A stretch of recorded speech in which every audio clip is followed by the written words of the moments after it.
Depuis des temps immémoriaux, les animaux occupent une place centrale dans nos contes et légendes. L'un d'entre eux est devenu une figure emblématique.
En Grèce antique, de nombreuses légendes célèbrent la force et la puissance des sangliers, animaux envoyés par les dieux pour punir les hommes. On peut citer le sanglier du mont Érymanthe, vaincu par le héros Héraclès après une lutte qui dura tout un hiver. Ou encore le sanglier de Calydone, envoyé par la déesse Artémis pour saccager les terres et massacrer les hommes et les bêtes. Il fallut un rassemblement de nombreux héros mythiques, dont Jason, Thésée, Nestor et Méléagre, pour en venir à bout.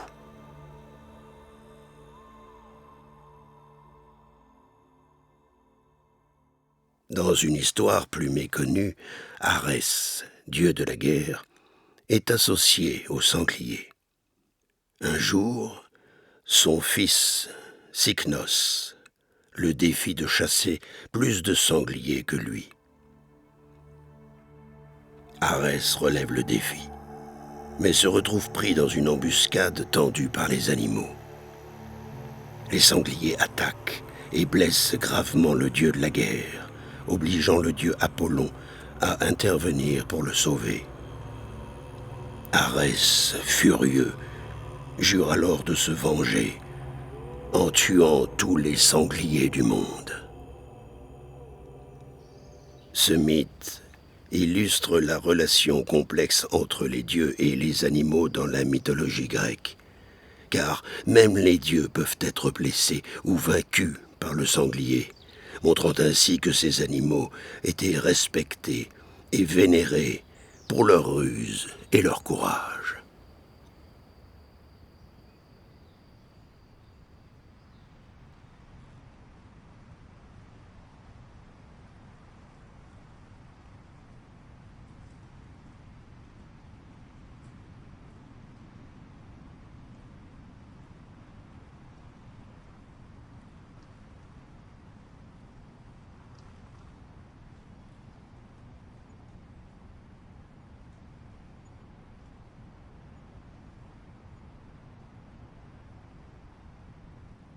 Dans la culture gauloise, il est appelé Turcos. Il occupe une place importante et ses représentations sont omniprésentes. Les guerriers choisissent souvent de représenter l'animal sur leurs armes, leurs boucliers ou leurs armures, croyant que cela leur donnera force et courage dans les combats.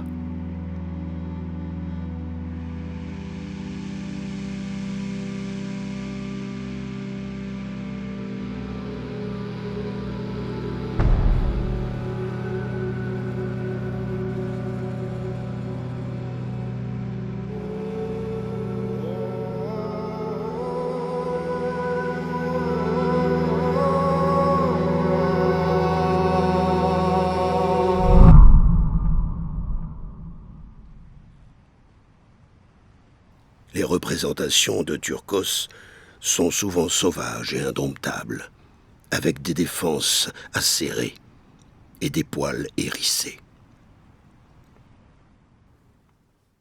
Un instrument de musique est spécialement inspiré du sanglier, le carnyx, une imposante trompe de métal formant une tête, la gueule grande ouverte.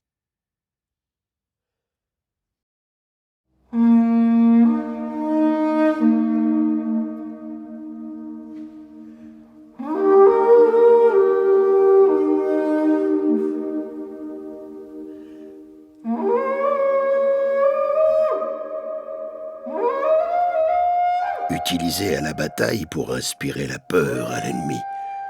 Cet instrument est une arme psychologique sacrée pour les Gaulois, car il symbolise leur courage et leur lien avec le monde spirituel.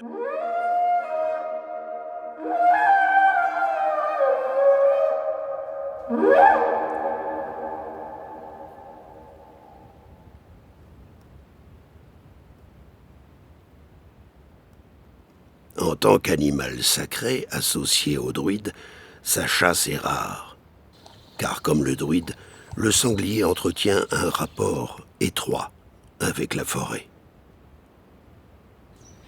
Ce dernier se nourrit symboliquement des glands du chêne et en retournant la terre, il permet de contribuer à l'accroissement et à la diversification des forêts et des plantes forestières.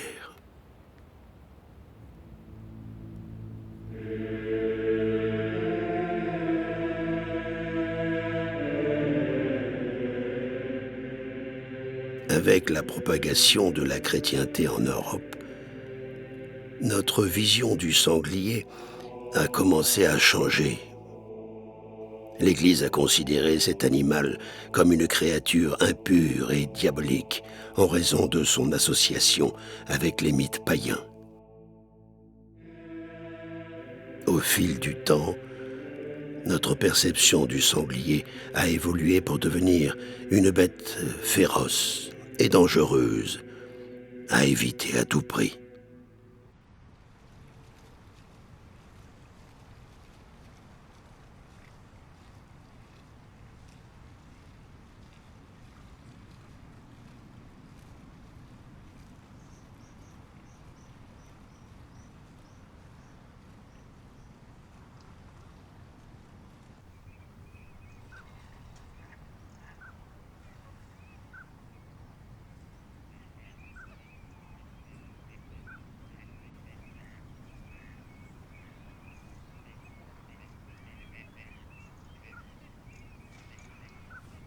Cette chute a eu des conséquences sur notre vision de l'animal.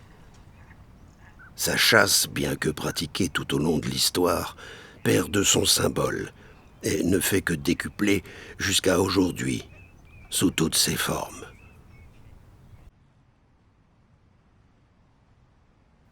On ne le voit plus comme une espèce animale, mais comme une masse sauvage, indistincte, qu'il faut réguler. Turcos semble avoir perdu sa symbolique d'antan.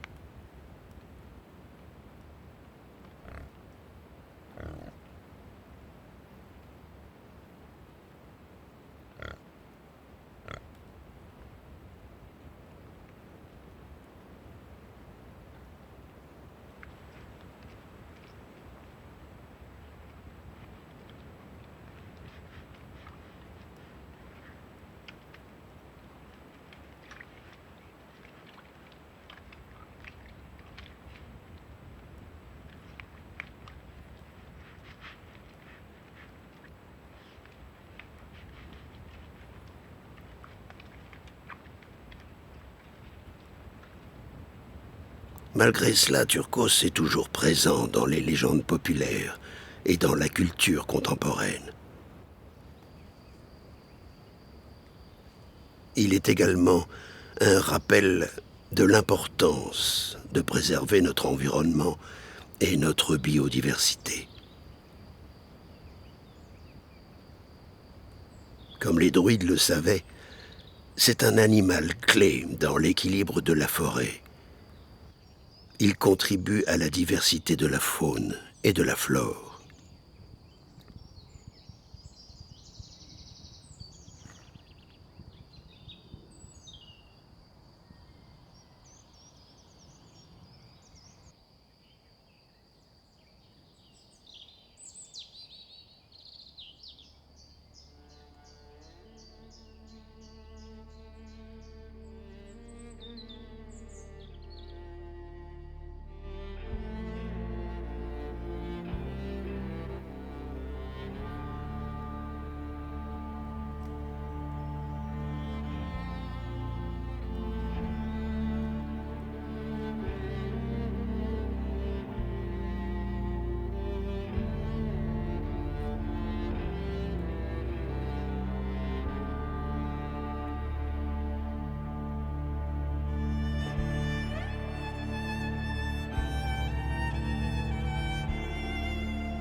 Sa place dans notre culture et dans notre imaginaire est indéniable. Il continue d'être une source d'inspiration dans le monde de l'art et de l'histoire.